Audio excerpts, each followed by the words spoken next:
झारखंड में दिल्ली के जंतर मंतर जैसी तस्वीरें बनती हुई नजर आ रही हैं।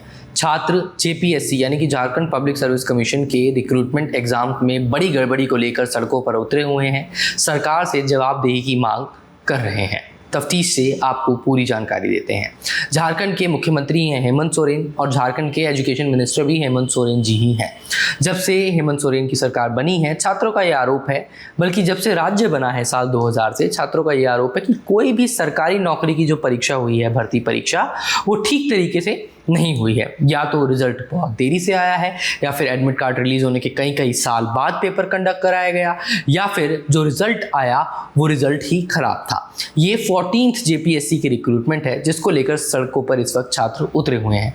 छात्रों के मुख्य आरोप ये है कि 103 वैकेंसीज के अगेंस्ट 2000 से ज़्यादा छात्रों का, अभ्यर्थियों का सिलेक्शन हुआ मेंस के लिए, लेकिन जो रिजल्ट आया उस रिजल्ट में ना तो कैटेगरी वाइज कोई रिजल्ट डिक्लेयर किया गया। छात्रों का सवाल मेरिट को लेकर भी है कि मेरिट पर आला अधिकारियों के साइन नहीं थे, और इसके अलावा जो सबसे बड़ी घटना हुई वो ये हुई कि जिस एजेंसी ने ये पेपर कंडक्ट कराया था, टीडीपीएल, उस एजेंसी के साथ मिलकर सरकार का एक कर्मचारी बीएसओ अभय तिवारी को सीआईडी ने गिरफ्तार किया है। और सीआईडी का ये मानना है कि अभय तिवारी टीडीपीएल के साथ मिलकर रिक्रूटमेंट में बड़ी गड़बड़ियां कर रहा था। छात्रों ने ये आरोप लगाया है कि इस रिक्रूटमेंट के अंदर बहुत सारी ओएमआर शीट्स ऐसी हैं जो मैच नहीं करती हैं। उदाहरण के तौर पर एक ओएमआर शीट ऐसी निकलकर सामने आई जो एक ऐसे छात्र की थी जिसने मात्र 48 क्वेश्चंस अटेम्प्ट किए थे। कट ऑफ क्लियर करने के लिए 144 नंबर मिनिमम चाहिए थे, तो फिर इस छात्र का सिलेक्शन भला कैसे हो सकता है। लेकिन जब लिस्ट सामने आई तो इस छात्र का क्वालिफाइड लिस्ट में नाम मौजूद था।